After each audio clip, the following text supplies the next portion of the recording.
குப்பாள்றாங்க. குப்பாள்றதுடைய ஜீவம் தெரியுங்களா? குப்பை ஒரு 33 வார்டுங்க ஆள்றாங்க. அதை கான்ட்ராக்ட் விட்டாங்க. ஒரு டன்னுக்கு 900 ரூபாய். ஒரு டன்னு குப்பை அள்ளனா அதை ரகம் பிரிச்சு கொடுக்கறதுக்கு நம்ம வரி பணம், நம்மளுடைய வரி பணம் ஒரு டன்னுக்கு 900 ரூபாய்.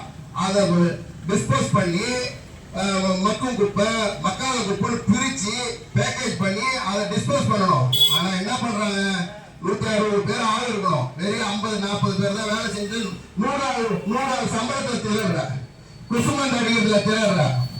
அதே போல இந்த என்ன பண்றாங்க, 33 வாழை ஒரு டன் இடம் வச்சாலும் 900 எடுத்து அங்கங்க கொடுத்துடுறாங்க. இங்க எடுத்து நடராஜா வந்து போன் அடிப்பாரு, இன்னும் கொடுத்துறாங்க.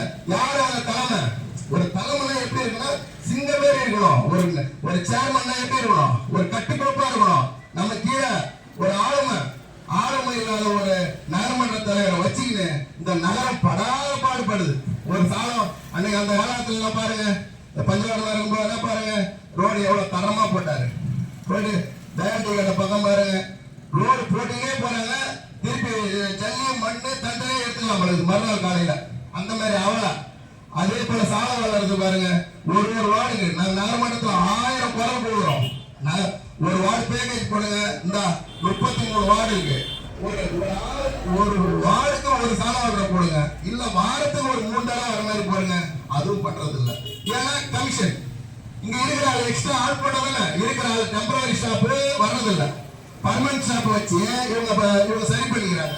பர்மனன்ட் ஸ்டாப் என்ன பண்றான், குப்பாளம் தூய்மை பணியாளர் 42 பேர் உள்ள வந்துருக்காங்க. என்ன பண்றாங்க, பேண்ட் ஷர்ட் போட்டுக்கிறாங்க, காலையில எல்லாம் பில் வசூல் பண்ண போறாங்க.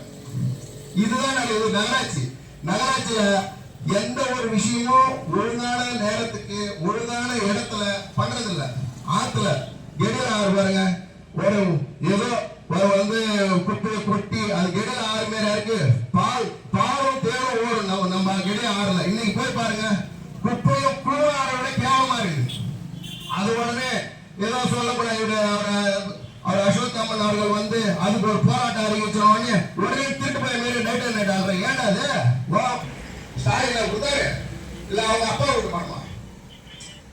அதோட ஏழுங்க நம்ம கிட்ட உங்களுடைய நீங்க வந்து பருப்பு வாங்குறீங்களா விலை அதிகம், எண்ணெய் வாங்குறீங்களா விலை அதிகம், கரண்ட் பில் வாங்குறீங்களா கரண்ட் பில் கட்டுறீங்களா விலை அதிகம், பசங்களுக்கு ஒரு துணிமணி எடுக்கிறீங்களா அதுல டாக்ஸ். அந்த மாதிரி நம்மளுடைய வரி பணத்தை எடுத்துதான் நம்ம கொடுக்குறாங்க. தாய்மார்கள் ஃபர்ஸ்ட் புரிஞ்சுக்கணும். ஏதோ 5000 போட்டாங்க, ஐயா கோடை காலம் அப்படி இப்ப என்ன பனி காலம், இந்த 5 வருஷம் காலம் பூமி உருவானது வந்து கோடைன்னு ஒண்ணு இருக்கு, குளிர்னு ஒண்ணு இருக்கு, பனின்னு ஒண்ணு இருக்கு, மழைன்னு ஒண்ணு இருக்கு. நீ இன்னைக்கு இத்தனை காலம் இல்லாம இன்னைக்குதான் 3 வருஷம் 3 மாதம் 1000 ரூபாய் கொடுப்பாரா, அடுத்தது 2000 ரூபாய் கோடை காலத்துக்காக 2000 ரூபாய். இந்த எலெக்ஷன் வரது யாரை ஏமாத்துற வேலை?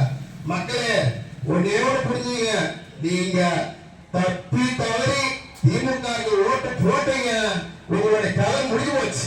ஜீரோ பேலன்ஸ் பேர் ஆயிடுவீங்க. இதுதான் சொல்றோம். நம்ம ஒரே ஒண்ணு, நம்ம வாக்குன்றது எவ்வளவு முக்கியமானது. போய் போட்டீங்க, எம்பி எலெக்ஷனுக்கு ஓட்டு போட்டீங்க. எம்பி எலெக்ஷனுக்கு நாங்களாம் இங்க இருக்கோம், நாங்களாம் எவ்வளவு ஓட்டு கேட்டோம், எல்லாம் போய் பார்த்தோம். அது கொஞ்சம் புரிஞ்சு பாருங்க.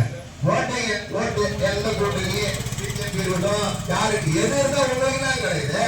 நமக்கு பிஜேபி மத்திய கவர்மெண்ட் ஆக போறாங்க, நம்ம எடப்பாடி தமிழ்நாடு ஆக போறாரு. இதுல என்ன உங்களுக்கு கவலை? உடனே அவர் கட்டளை விட்டு பொய்யா சொல்லி இந்த மதவாத அந்த கட்சி இந்த கட்சின்னு சொல்லி தவறான விஷயத்தை மக்கள்கிட்ட பரப்பி போட்டீங்க. என்ன ஊருங்க ஆரம்பிங்க, என்ன ஊரா வந்து நம்ம விஷ்ணு பிரசாத்தை நான் பார்த்துருப்போமா? இன்ன வரைக்கும் ஒரு கல்யாணத்துக்கு வந்திருப்பாங்களா? நீங்க ஒரு ப்ராப்ளம்னா நீங்க போய் ஒரு பத்திரிக்கை வைக்க முடியுமா? ஒரு போலீஸ் ஸ்டேஷன் போயிருக்கீங்களா? ஒரு நல்லது நம்ம பிள்ளைகளுக்கு படிக்கணும், ஆனா நம்ம பிள்ளை படிப்பு நம்ம ஒரு புக்கு வாங்கி தரணும், ஒரு பேனா வாங்கி தரணும், ஒரு கஷ்டம் போய் பார்த்தீங்களா? எங்க இருக்கிறாரு அவரு? அந்த ஓட்டு நீங்க போட்ட ஓட்டு, உங்களுடைய ஓட்டுன்றது இந்த தமிழ்நாட்டுக்கு தலைவர்களை மாற்றக்கூடிய உங்களுடைய வேலை இருக்கு.